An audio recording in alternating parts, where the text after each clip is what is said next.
that morning, my CTO in Copenhagen, Tobias, calls me up. And he's obviously in Copenhagen, he's 6 hours ahead, right? And he's looking at the systems. He's like, what are you guys doing here? Like, are you stress testing something? Is there a QA going on? Like, what's actually happening? And I'm like, I'm sleeping. What are you talking about? And I pop up my laptop. I don't even think I got out of bed. And I look at, obviously the numbers, and yeah, they're up and to the right. I'm like, holy F, what's going on here? I go on Twitter and I start seeing, obviously GameStop and Wall Street bets kind of trending. And then I go down the rabbit hole, and then I'm like, okay, time to get to work.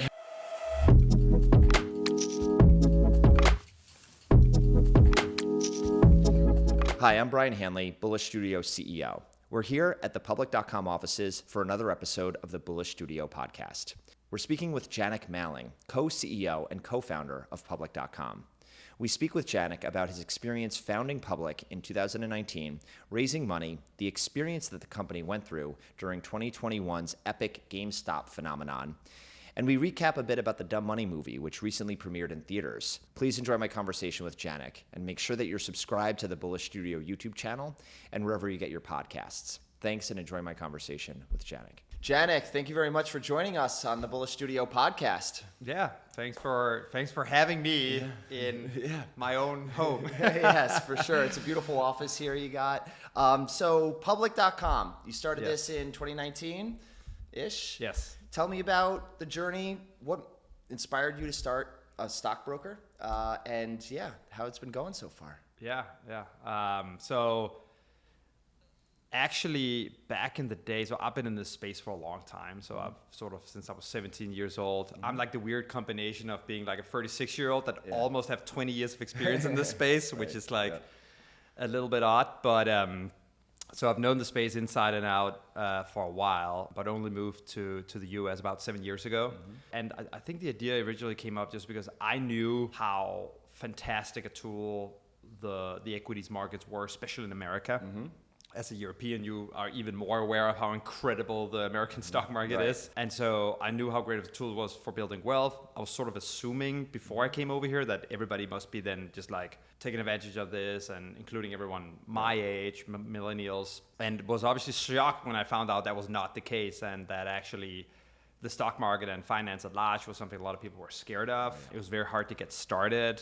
It was very hard to find good sources of education. And so as we started double clicking on all those issues, we eventually got around to the idea of like, what if you could build, and we were the first to do fractional investing in stocks. So it was sort of like two-sided of, hey, what if you did not have to pony up $15,000 to buy the top 15 names in the S&P 500? Because at the time, Google was like $2,000 a share, Amazon $3, right? Tesla's. So what if you could just start with like $100, maybe even less? And then the other side was this whole social community layer idea of like, what if instead of trying to get educated by sort of like all over the web and everything's scattered and there's a lot of anonymity and you don't really know who you can converse with and so forth, what if you just made a transparent community where everybody can show what they own? Nobody's anonymous, so everybody undergoes KYC, verifies their identity, etc. Then we think you'd have a really interesting resource for folks to actually just learn about the markets at large and get more engaged and build up their confidence to really participate over time. And so you could sort of see those being like, you are lowering the structural barrier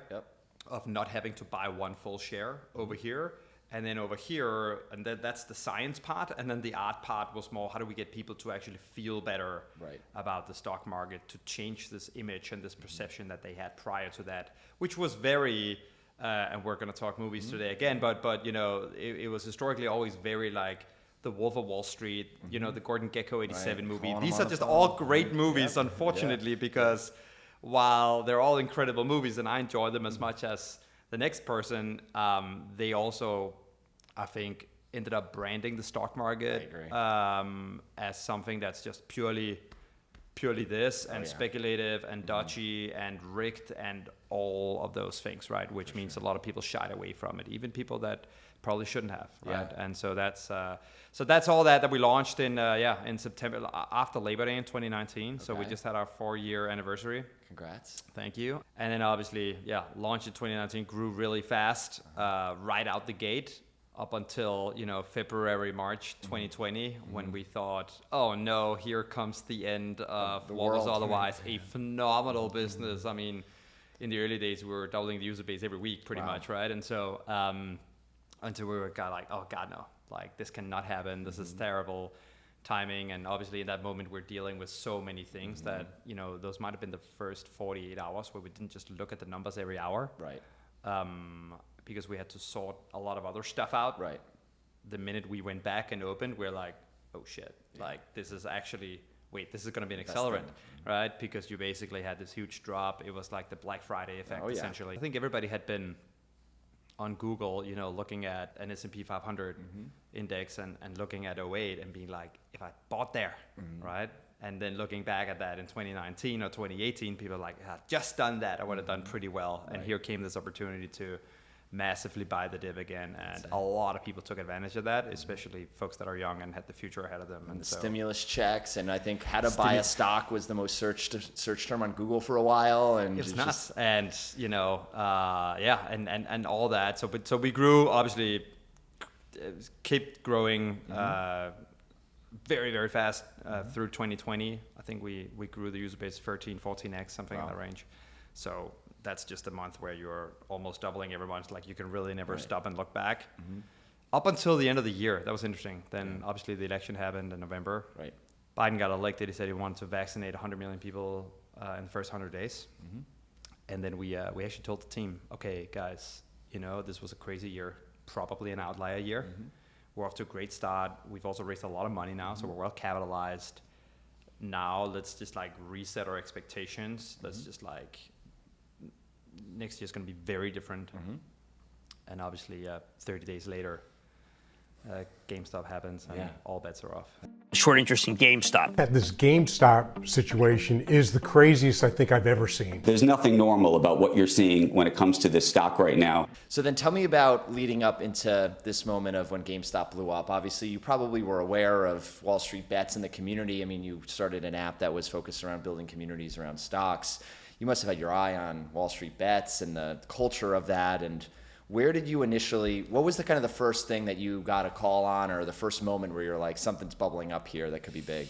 So you're right. I've been aware of Wall Street Bet for years, actually. Gnarly but place. I was still surprised. And I found it fun, right? It so I think a bunch of our developers were always in there sending like these memes around. But that's the thing. It was known to me at the time, I'll be honest, mostly as like fun, wacky, cornered part of the internet where these memes are, and I would almost only ever go there for a joke, you know what I mean? Right, totally. And so I guess I hadn't been paying enough attention through the remainder of 2020, where we also just have been incredibly busy, obviously. And so that's why like I couldn't immediately, but I think on January 28th, so on January 27th, we have our best day ever by like 100% margin, right? So we'd been getting thousands of signups that day alone. At the time, that was a lot for us. We were like, this is great. That morning, my CTO in Copenhagen, Tobias, calls me up 6 a.m. Eastern time, right? So it's like, this is like 3 a.m., Western. And he's obviously in Copenhagen, he's 6 hours ahead, right? And he's looking at the systems. He's like, what are you guys doing here? Like, are you stress testing something? Is there a QA going on? Like, what's actually happening? And I'm like, I'm sleeping. What are you talking about? I obviously get up, I pop open my laptop. I don't even think I got out of bed. And I look at, obviously the numbers, and they're up and to the right. I'm like, holy F, what's going on here? I go on Twitter and I start seeing, obviously GameStop and Wall Street Bets kind of trending. And then I go down the rabbit hole, and then I'm like, okay, time to get to work. It was COVID, right? So we didn't actually have an office. Okay. We hadn't moved in here yet. So what we had done is my co-founder, co-CEO, and I think Steven, our CEO, and a couple of others, we were sort of hunkering down, working out of Richard Parsons' office, Dick Parson, who was one of our early angel investors. Look him up if you don't know who he is. He's a phenomenal guy, and obviously very well respected and long career. And he was like, hey, I'm going to go to Florida to ride out this COVID thing. He's old, right? So he was like, if you need a place to crash kind of thing. And boy, did we need a place to crash. And so we all show up there. Then I think at 8:30, so before market open, we hear that the buy button at certain other brokerages are about to be turned off. And then obviously just all hell breaks loose. And we start taking in, multiple users every second, 3, 4, 5 users every second, which is like By the way, like for photo sharing app, or like we had a meeting with the Kevin from Instagram in the early days, who told us some war stories too. But obviously, like, yeah, what do you need to do? You need to create a user, email, password. That is it on Instagram, right? Mm-hmm. Here we need to do full identity verification. Right. And so everyone throttled us, from our identity verification providers, bank linking, kind of like. So your Twilio thing was still had a Twilio, debit card on it. Our analytics system. So we were still on the credit card plan in our mix panel account and stuff like that. And so it was literally like our CFOs who had to just like find these people, just like put us on the invoicing plan, because like I said, it'd only been a month earlier that we had raised $50-60 million kind of round, which is sort of like when it's like, okay, now it's real, we've grown enough, there's something here. And so we were we were still a pretty young company, and the SMS verification thing, that was just stupid. I mean, just sitting there refreshing it, we're all yelling at the guy who's just trying to refresh it. And every time the page is done loading, it lost all those $50 of credit, and he's just like, I'm hitting the button as fast as I can. It was just nuts. It was a very special time. I mean, honestly, it's a little bit blurry. Like, we're in that office, we end up stacking a bunch of books so we can hop on and off on various TV segments and MSNBC and all kinds of stuff. And then at some point, Apex, our clearing custodian firm, gives us a call that they have to disable the buying of GameStop as well. And we're just crushed, right? We're just like, this is like, man, this was the most crazy thing that ever happened. All the source of any benefit we got from it now was gone. But then to their credit, we worked, really hard with them, and they got it up and running before the end of that trading day, which was paramount. I think it was maybe like 2 p.m. or something. And just the fact that was done before 4 p.m. And then it just like, imagine a party and, whatever, the cops come in and they're like, party's over, but then they leave and people just go back to going absolutely like that was basically what happened. And then even that following day was nuts, because I think some people still are disabled. I think some had it where you could buy one share, which is like, that was not, obviously didn't help anybody. I think that was more, people were like, this is still not working for me. And so those 2 days were absolutely just. And up until this point, you're making money from payment for order flow, right? So you had that, that's how you were generating revenue that way. And then talk to me a little bit about this moment now where you're going through this, users are going through the roof, buy button is back on. What kind of then inspired you guys to think about changing the fundamental business model after this? So we had thought about it before. Okay. It's the truth. If you look at our Series A pitch deck, that actually we should have put into that Twitter thread, because that would be a good piece of evidence. we did say there is a unit economic slide somewhere where it's like payment for order flow. And I remember, Graycroft, one of our first investors, and David Stern, may he rest in peace, was involved with Graycroft, the old M&A commissioner. And I remember him from the back of the room being like, so how do you make money? Like, how does this work? Like, nobody actually understood it. And it's like, it was almost like not believable. Like, what is this thing? It seems kind of shady. Like, is this the thing that Bernie Madoff invented? Like, how is it, and it's so crazy to think about. So we were always like, man, like, we closed at Series A and they were like, we gotta find another revenue stream. And like, the more but again, it was like, well, nobody knows what it is. Nobody's ever gonna care, or maybe they will, but we thought that it would, we thought that the rate of education in this space would just go steady up and to the right, and so we're like, maybe in 5 years, people will actually start to, like, as they gradually, because we could see that, okay, wow, there's an acceleration happening in general financial literacy, but also the understanding of market structures in the space. But obviously on January 28 and 29, that didn't go exponential, that went vertical, mass education, mass awareness moment. And suddenly my mom knew what a short squeeze was, and once you start understanding those concepts, you pretty quickly get a grasp of things like payment for order flow as well. And so we sort of had projected that to be happening, but we obviously did not project how fast it would happen. And so that Saturday, I believe, once we had a chance to take a little bit of a breather, catch a few hours of sleep, we wake up and we realize, hey, maybe we should go back and revisit this idea of actually like going off of payment for order flow, because, it's not really a model we've ever loved. And it was like on the roadmap 2024 kind of thing, whatever, like let's pull that forward, let's do it now. And then we substituted it at the time with like a tipping model, I remember essentially. that. Yeah, tip a couple cents. Exactly. And those were actually two separate ideas that we've been toying this that Right. suddenly like, okay, came together Right. in one and be like, that's it. This is what we're going to do. And I think more than anything for us, it was also a commitment of like, we don't necessarily, like don't want to build a business. Right. Again, we were a super young company. Right. So we didn't have the sort of innovator's dilemma. We weren't sacrificing $1 billion revenue Right. stream at present day value, right? Right. Maybe future discounted, Yeah, but totally. then we also knew payment for order flow is illegal in the UK, where I had Right. my old company Yep. in Australia and Canada.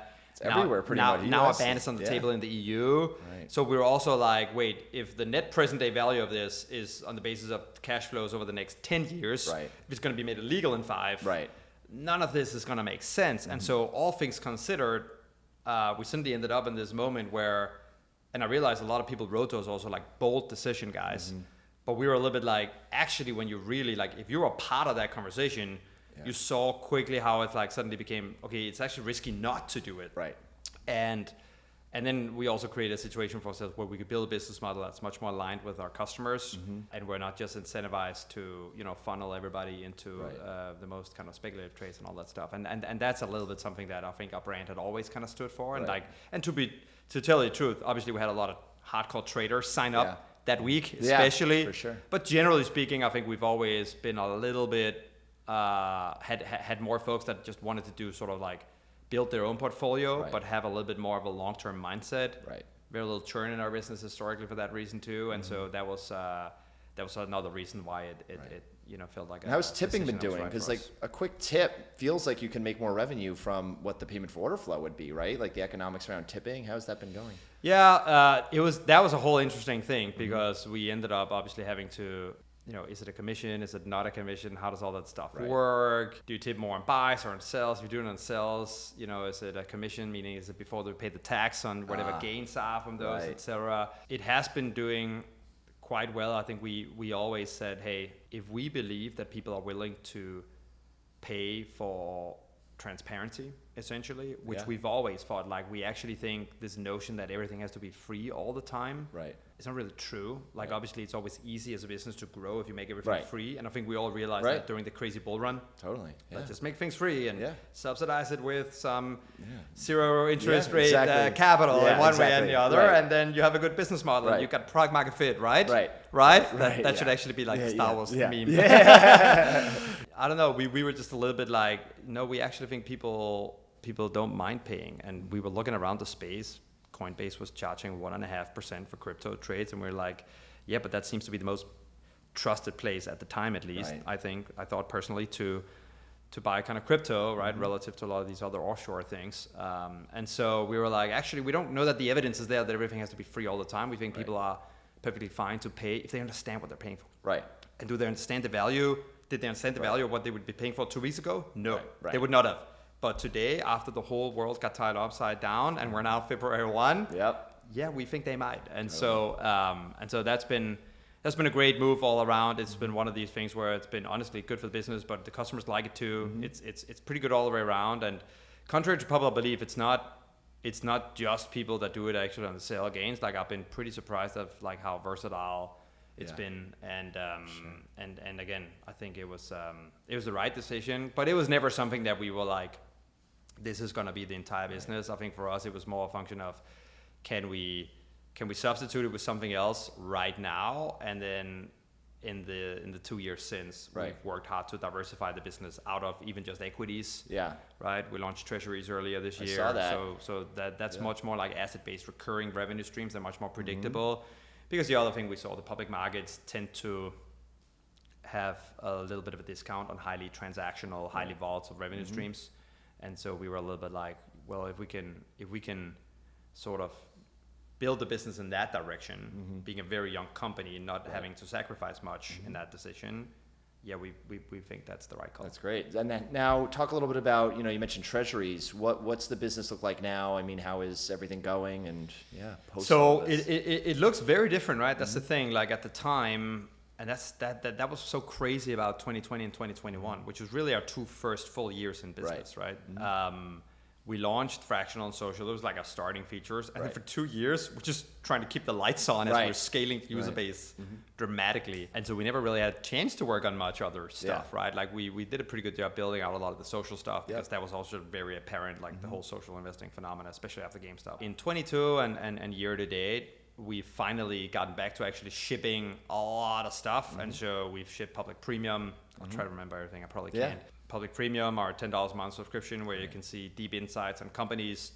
We think the best way to research any company, especially on your phone, be able to even see things like vehicles delivered on Tesla, Uber. You look at Uber, it's like rider-driver growth, Netflix subscribers across different countries. So really, like, again, a lot of the KPIs that retail relate a little bit more to. Totally. That's been a huge hit. Investing plans, which is like our ability to like almost like create your own ETF. Right. In a way, right? To just like, build a plan, recurringly invest into it. Right. Great for like a lot of the DCA, like the dollar cost averaging community, which is one of the most hashtags on public in posts. So we knew that product would do well. And then we launched an alternatives business. We actually acquired a company called Otis to get into that business. So that gave us like fractional investing in art and collectibles. Right.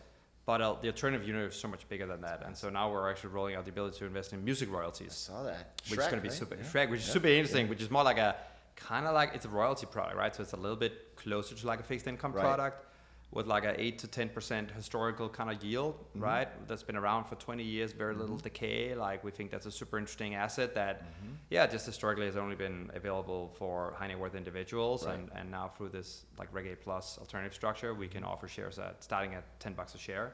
Awesome. So I think that's going to be really interesting to follow. And then, we did treasuries earlier this year, which obviously, it's been crazy how I think in 2021, the most bought instrument definitely was GameStop. 22 is probably maybe Bitcoin, maybe like a mix of things kind of. And then year to date, it's been the 6-month T-bill. Wow. And talk about a whipsaw of assets. I think what's really incredible is, so obviously it is a whipsaw and have been giving this a lot of thought as to like why and what's actually happening here on a broader scale. And I think if you step back, if you look at sort of like the boomer generation, like the E-Trade generation, they grew up in their trading, investing journeys, if you will, without social media. It was a very different way you got educated on, etc. And so today everything's just so compressed, right? And so you literally have people who came in to buy a share of GameStop, who now have, and like this is the majority, by the way, this is not like one person, this is like what we see the most. Like now they're well diversified, they're understanding fixed income products. Now they're going to get into alternatives as well. There's other stuff we want to get into. Like we still have a lot of stuff coming out in the next few months, even as far as like just building a place where you can house all your assets, right? And so I think that ramp has just been phenomenal. I think it's honestly pretty unprecedented that a whole generation can undergo that level of education in that time frame. Right. And I think it's phenomenal. I think it's great for society long term. I think there's so much talk about millennials, their personal finance situations, student debt and like this, that, and the other, inflation, right? And so like one of the only outs truly is start understanding how investing works and not just stocks, fixed income products too, and everything in between. But I think we're seeing that as a generation, we can do that, and we really understand those things, and we can just like get those learnings super, super quickly. For sure. And then we're just trying to be the platform that can then offer you all those products so that you can actually execute on those strategies and implement them in an easy way all in one place. Yeah, and actually, so I've noticed that there's some data around since 2008 that financial literacy in America has actually gone down a bit, and I'm curious what some of the work that you're doing on the content and marketing side to help with the educational piece. Can you talk a little bit about some of the initiatives you have going on there? It's interesting. I wouldn't have guessed that data point, but I do think if you were to double click and segment by generational cohorts, I bet it's Gen Z and millennials going heavily the other way around. Right. So obviously our whole thesis on community and social was always like, how do you get it, like before we launched, like how do you get educated? Right. And my wife had read Tony Robbins' book, something with millennial managing money, and that was pretty great, but it's also 800 pages. Right. So most people won't do that. if we're just being honest, Yeah, they yeah, won't, totally. right? Yeah. Maybe they should, but they won't. Right. And so then that's one side of the spectrum. The other one over here is like all these dodgy YouTube, get rich quick, learn to trade, like Trading come groups, down here, that's and it, like, options, exactly yep. like that kind of bullshit. Yep. And like, what's the alternative, right? It felt like American politics. Yeah, 2020, totally. like at this day and age, it's like, where's the in between option where And so what we started to realize is we think it's gonna go much more. If you look at how people learn to meditate through using Calm 10 minutes a day instead of taking a 2-year trip to Tibet, or if you think about the 7-minute workout apps that are out there, right? That's what's more where that's where it is. So we were like, hey, we told the product team, like, if we can get people to actually scroll through a social feed of their investing, see what other people are investing in, see the commentary, engage in conversation, see how other shareholders that own the same stock you do react to certain news, then that will compound. Right.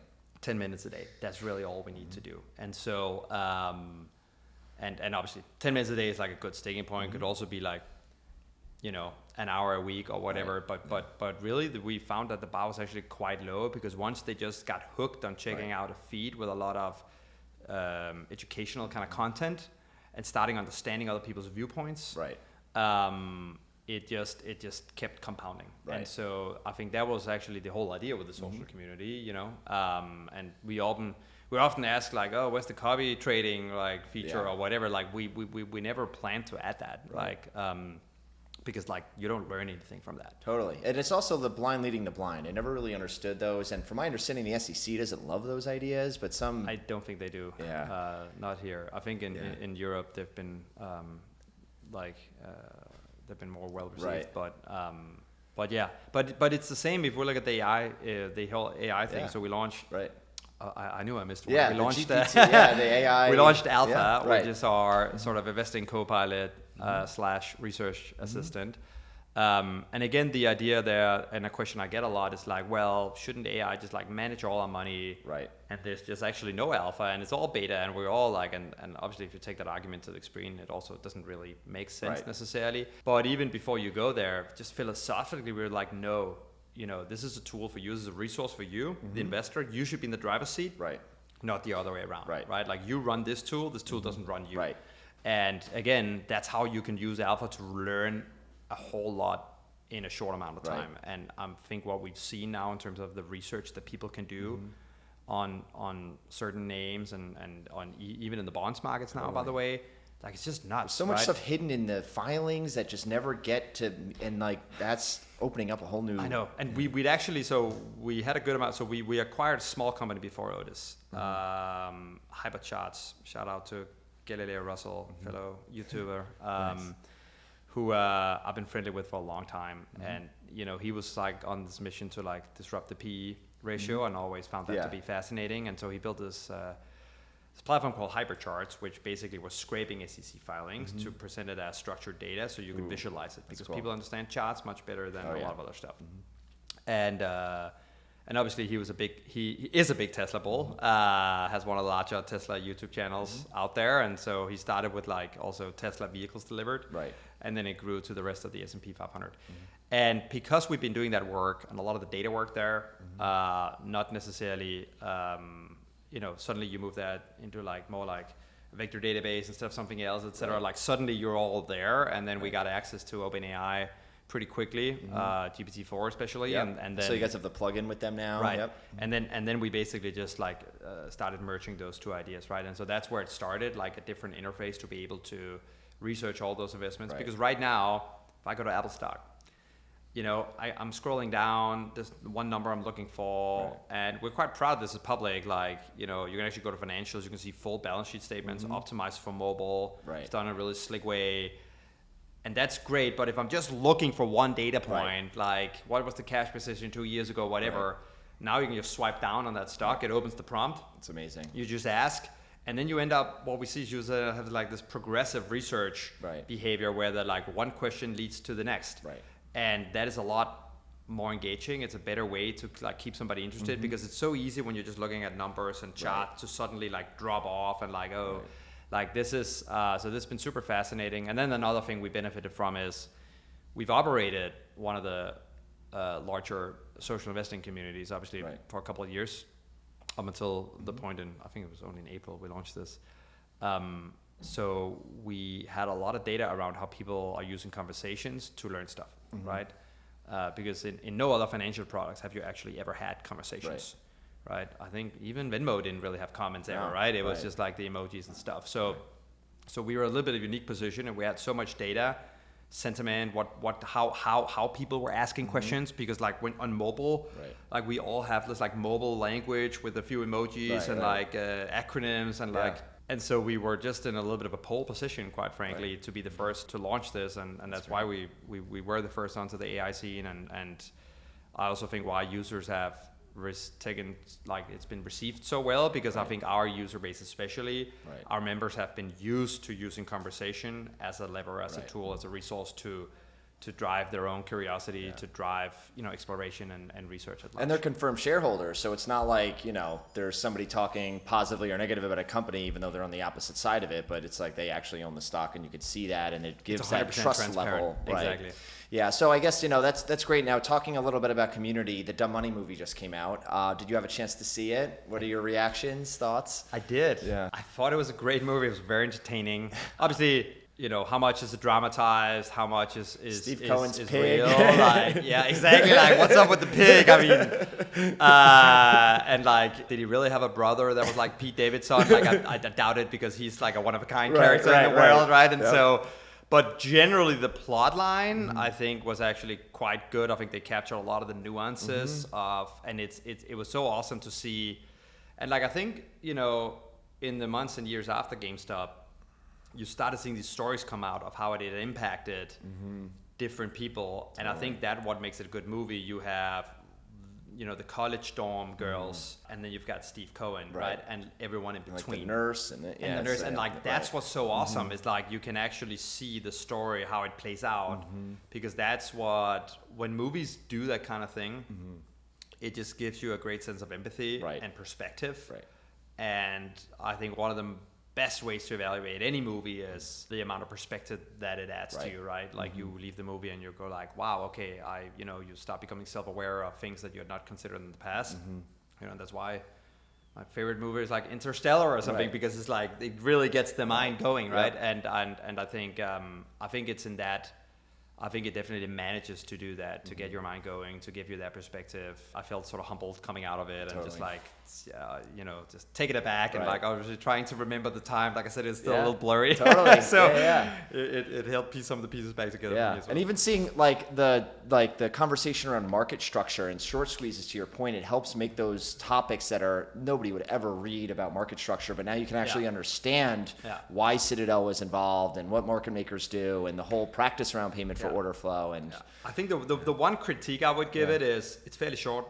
Most movies nowadays is like 2.5 hours. I mean, if Nolan directs it, it's 3 hours plus. I think this was like 1 hour and 45 minutes. Yeah, it's a quick one. And that's a very short amount of time to explain all these things. And so I think for that reason, the payment for order flow concept comes up a bunch, but it's never really explained. Right. And we tried to put some material out next to the movie that, like, just because I think the movie's more fun if you understand it. So that's maybe the one critique, but also that's a good kind of critique. I mean, most movies these days, people go like, could be shorter. Like, I actually feel like this could be longer. Totally. Because there are so many chapters, right? There's the whole pregame starting in, I think, September or something. And then like those crazy peak days, but then also the Senate hearing afterwards. And so there's a little bit like 3-4 acts in the story, and it's tough to like really go deep in all those in 1 hour 45 minutes. Yeah, and you guys did a nice little campaign around it. You want to talk a bit about that?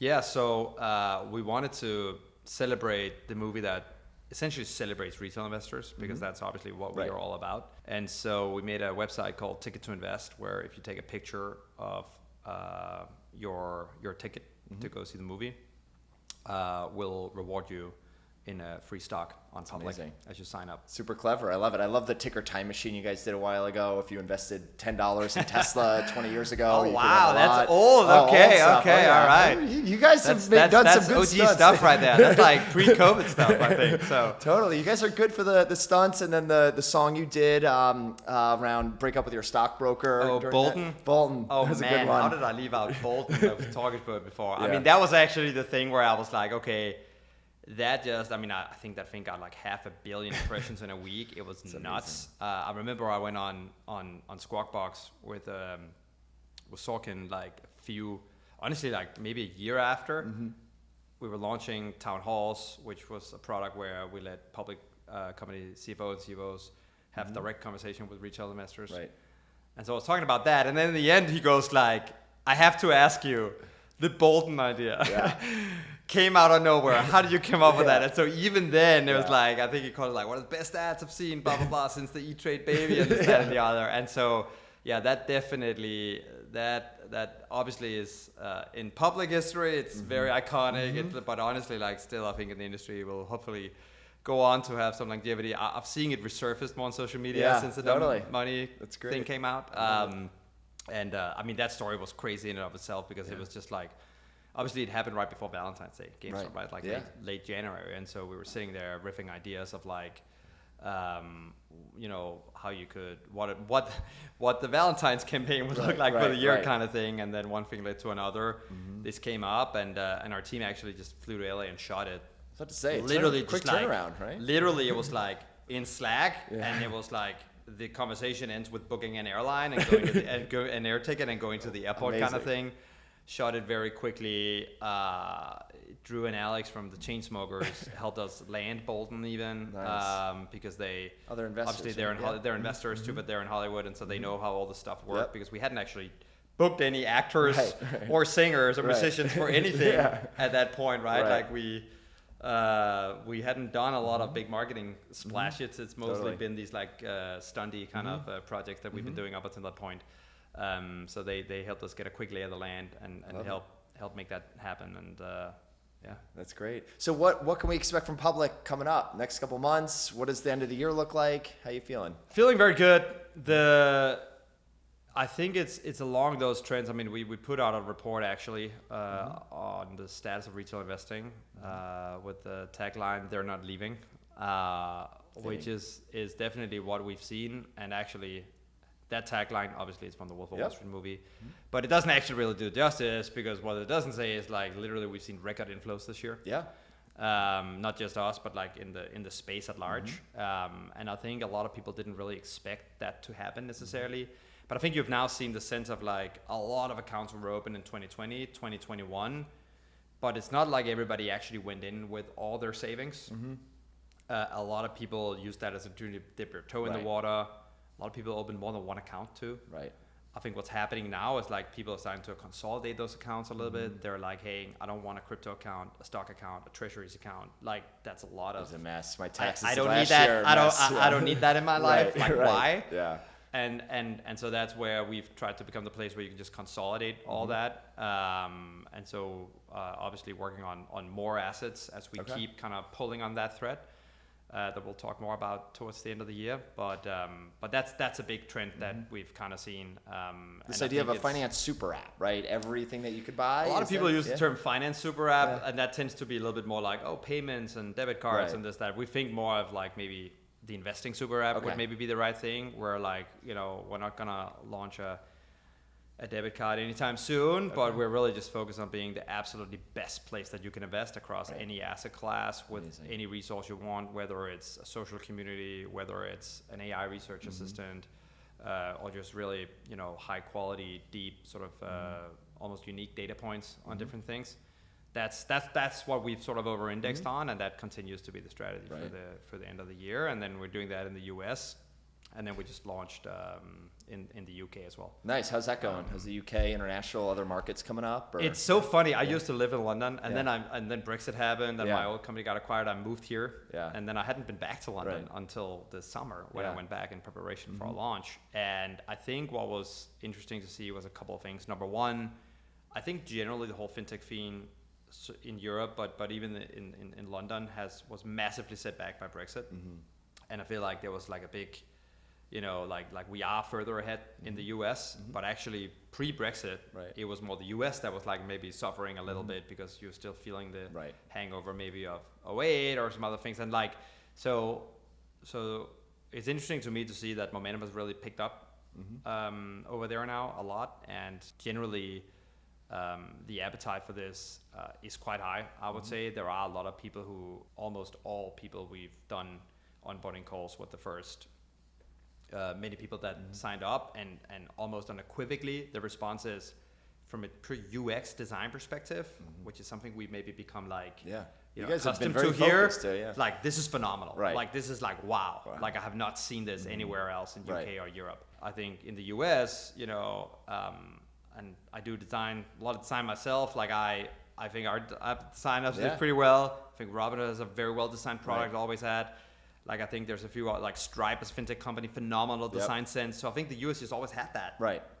But it hasn't really existed to the same extent in the UK and Europe. And that's one of the first reactions that I hadn't thought up ahead of the launch. Quite honestly, I'd just been like, wait, what? Like all apps like the bar, is it's random Forex apps. Got to scroll right and left and up and down. It just. I mean, there you go, right? And so that's been the number one feedback point right now. Is like the quality of this product is incredible, and obviously you always love to hear that. So cool. Well, Jannick, thank you very much. Is there anything else you'd like to share? Where can people find you? They can find me on obviously public.com/Jannick, which is an easy domain. I guess x.com/Malling is an easier one now. I used to say the public one is easier than the Twitter one, but I can't really say Great that domain, anymore. by the way. It's an epic one. Yeah, thanks.